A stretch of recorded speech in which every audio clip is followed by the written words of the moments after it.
We need your support. Click the like buttons below. Now onto the video. Welcome to readtheticker.com. Today we're going to look at the Aussie AORD Index. Now why we're looking at the Aussie AORD Index is because it can be an opposite to the American stock market. If you have a situation where the US dollar is trending down and the Australian dollar is trending up, it's a good idea to invest in a stock market which has a currency and a stock market appreciating at the same time. At the moment we've got the inverse. We've got the US dollar appreciating and stocks going down. So liquidity or foreign capital is leaving the AORDs, or the Australian index. Here we have weekly data going back to at least 1920s, and we have a series of moving averages. We have the 250 weekly, 500 weekly, 1,000 weekly, 1,500 weekly, 2,000 weekly, and a 2,500 weekly. And in its period, the worst time it ever got was the Nixon situation. So this is 73, 74, and it did a bit of an ABC down. Okay, and we can sort of say that this was a move, pretty severe move, around 161%, and it hit the purple line. Okay. Here we had the 87 crash, right, it bounces along sideways, wasn't too bad, but the red line held it there. And the red line's been pretty honest with the AORDs. But now, and then we had the crash in 2009, and the green line held it, which happens to be the 1,000. So at the green line now, the 1,000, and if the 1,000 obviously breaks, which it already has, there's no defence. So I believe we're going somewhere on the pink or the purple. So the pink line is the 2,000 weekly, which is a 3,200, 3,280 to be precise.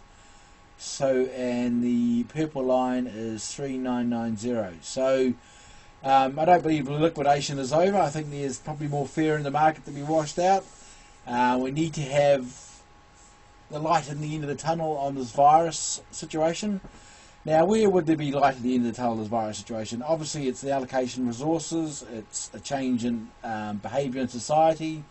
We'll have to end up living with this virus. We'll probably never eradicate it to zero. Vaccines will take 2 years, 3 years, 4 years, and quite frankly, a vaccine really takes 5 years before it can be truly bulletproof. But for example, just think of your local hospital. This is a good way to think about it. Your local hospital has a cancer ward, i.e. the oncology department. It has a diabetic ward. Okay, now you're going to, in the future, hospitals going to have to get more money to have a C19 ward. C19, C20, C21 ward. So they're going to have a ward for respirators, because this virus is going to be around, and they're going to have specialised isolation zones in the ward. And at the moment, if you get sick, you go into the ICU or the emergency part of the hospital. They don't actually have a ward for you. So in the months and years to follow, we're going to have a rolling effect of respiration problems. Vaccines and the cures and what have you, they'll probably help the fit and healthy, the semi-mild cases, but of course in society we have individuals who are weak with diabetes, heart problems. I can't even list a few, but you can imagine that those ones who are weakened with strength, the age, and they're always going to be a situation for respiration problems. So that basically means it's always going to be with us, and there's always going to be a need. So hence, hospitals will have to develop a ward or a building or a resource for a continual flow of respiration problems, respiratory problems, I should say. And so just like the cancer or diabetes ward, there's going to be a demand, and there's going to have to be a supply, and the hospitals are going to have to adjust. So that's what's going to happen. There's always a change. So as they work out new drugs and a defence to take it from, at the moment, a month ago there was actually no defence to C19.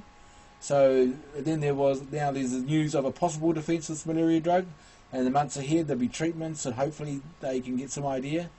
But viruses, like you said, they're not stupid. They can mutate, they can attack different things. So unfortunately, there's more bad news coming. So until the working, healthy part of the population gets back to work and starts producing GDP and getting back to it, there's going to be a bit more fear. So the fear could really drag us down on the All Ords to somewhere in the 3000s, which is the purple or the pink line.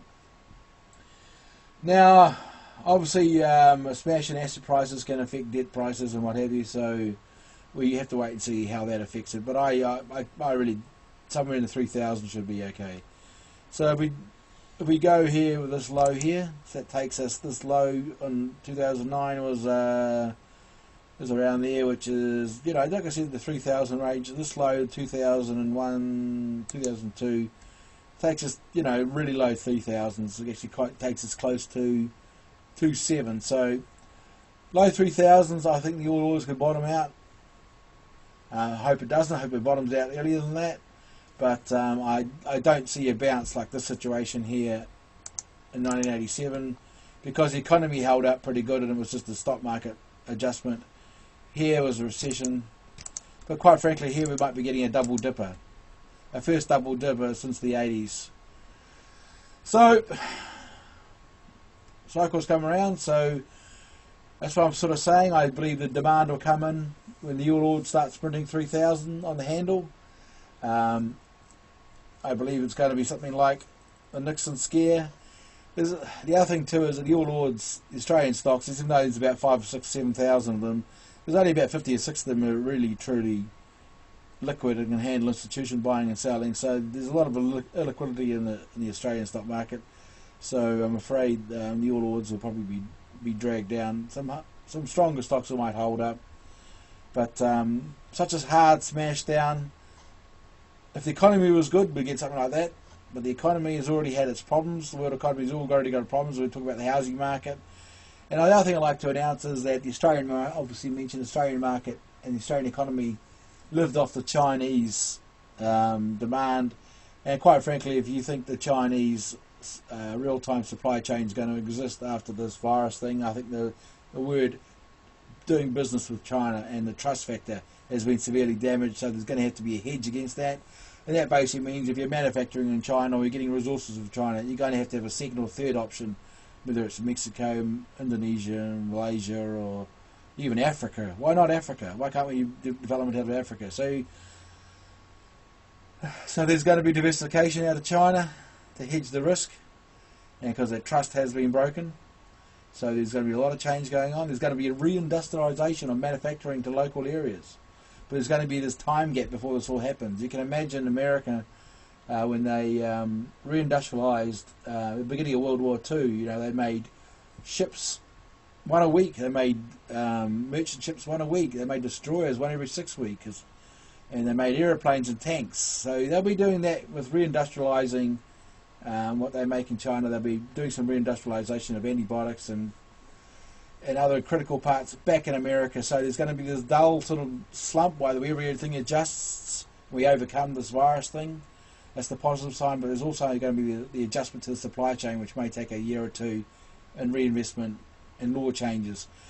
And of course, we don't know who's going to be in power. If Trump's in power, you think there'd be a better chance, but who knows how the psychology might change come November, even if there are even elections. So there's a lot of scary shit that could happen between now and Christmas.